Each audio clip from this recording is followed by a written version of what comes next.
Hello everyone, my name is Dian Fauzi Firdaus. My student number is 201.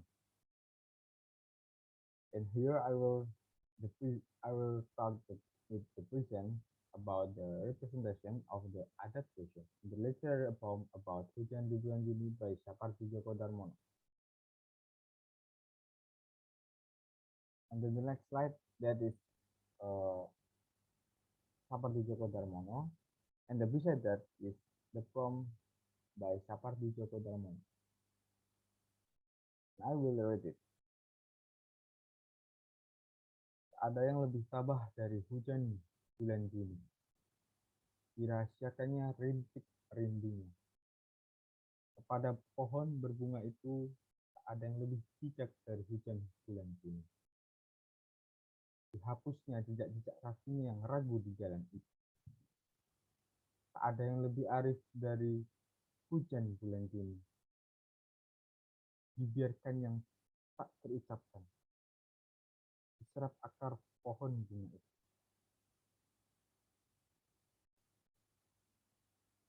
And then the next slide is introduction. Literature is the human person's communication of experience, thoughts, feeling, ideas, enthusiasm, and belief in the shape of concrete image that could some of language through. Literary works are human expressing in the shape of experience, thought, feeling, ideas, passion, and belief in the form of life description that may be approached with linguistic tools and described in writing form. Structure of literature is complex. As a result, literary work must be studied according to Hill in order to comprehend them. And then Hujan Bulan Juni is written by Sapardi Djoko Darmono. His work is well known among the general public. His work has undergone numerous changes.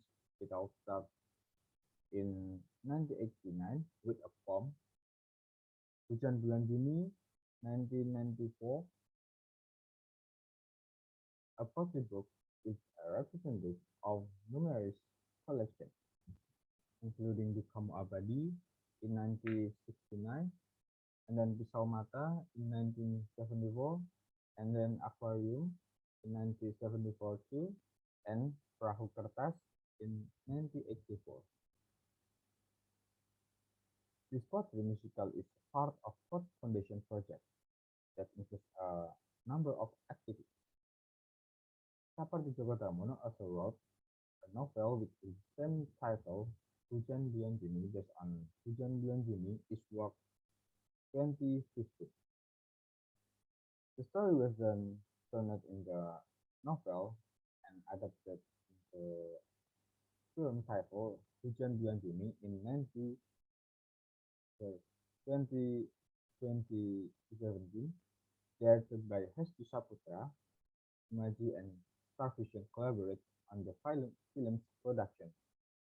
It was nevertheless continued with the pottery workshop in many forms that they may be interesting to study so that they could comprehend and to know whether literary socialization could be addressed as a high opportunity that was well known among the public, which was primarily focused at Hujan Bulan Juni's work, and the rest is also used for teaching research about literature at college and schools and is referred to as the millennial generation, which supports education for the current generation.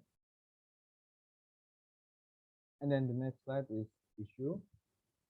I assume that character describes a form that may be happening in his life, and about personal problems, which are the realm of the story.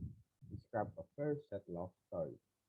Atmosphere the heart is not okay, and then the state of the character's action is trying to be brave and let go of his life, of I'm sorry, of his love, as evidenced by his thoughts. And then the next slide, since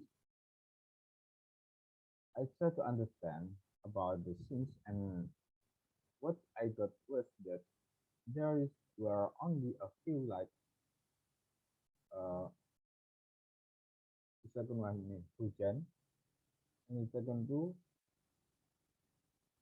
is dirahasiakannya rintik-rintiknya, and then pohon berbunga, and then diserap oleh akar pohon bunga itu, and then the last one is hujan bulan Juni.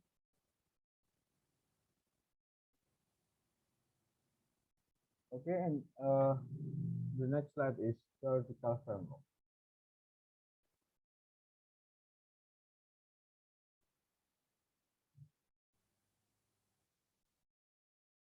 The inner and the inner and an external component of poetry are linked in the reflective semantic theory of poetry.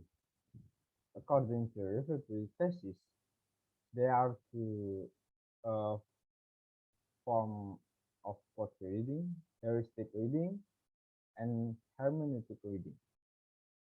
There's two sorts of poetry reading. According to reflective is idea, a stage of poetry reading that cannot be spared. The first stage is known as the heuristic reading stage, and while the second level is known as the hermeneutic reading stage. There is a connection between the intrinsic and extrinsic component of the poetry written by the author at this heuristic stage, which can disclose the author's social cultural background. Okay, and the next slide is discussion. I will start from heuristic reading model. Juni rain can be interpreted as rain that fall in June, as the word suggests, but because June is the dry season and there is almost no rain during that month. This form is described or depicted as waiting. The number one is the first portrays a person is persistent in writing for his sweetheart, as well as illustrating that someone has been concealing his longing all along. In this line, three flowers can be interpreted as a longing lover. And then the second one is the second verse shows how a person, wise person, sorry, appears to vanquish all of his doubts.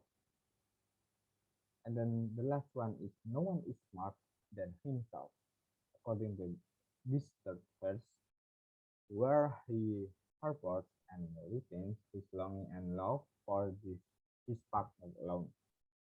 This, this third line also appears to show that after all of this sensation, he is confident that his love will be acknowledged by his sweetheart one day. And then the next slide is discussion uh, from hermeneutic reading model.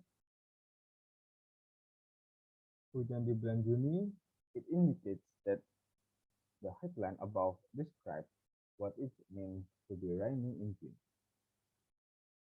And then tak ada yang lebih tabah dari hujan bulan Juni. It is described that steadfast, which means steady with his heart passion and always strong. So this sentence means that the hujan bulan Juni always hardy and stay strong. And then dirahasiakannya rindunya kepada pohon berbunga itu. This sentence describes the longing by the hujan bulan Juni for a flowering tree. The word rahasia means having a specific purpose or something that is deliberately hidden so that no one else knows something that is hidden. Dan tak ada yang lebih bijak dari hujan bulan Juni.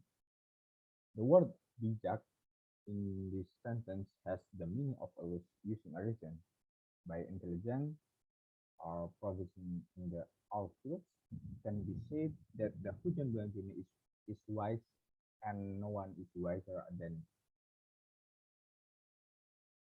And then dia bersukanya jejak-jejak kakinya yang ragu di jalan itu, that the author described that he saw all the persistent footprints on the earth.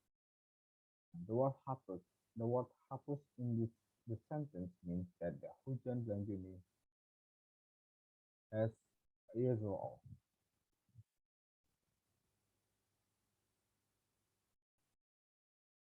And then tak ada yang lebih arif dari hujan bulan Juni. The author described the word wise in this. This sentence has meaning of wise, smart, and clever. So this sentence means wiser hujan bulan Juni, nothing else. This sentence means that the hujan bulan Juni let the water referring to be absorbed by the flower tree. And then the next slide is a discussion. The last stage of indirect expression is to locate the problem in the text. Displacement, distortion, and creation are the three sorts of it. Metaphor is one of the themes that brings the main story told in this poem to life, which is Hujan Rintik and Pohon Berbunga, which is a metaphorical scene of love, which is aligned with the fact that the rainy season in Indonesia, where the monolife does not fall in June but rather in December to April.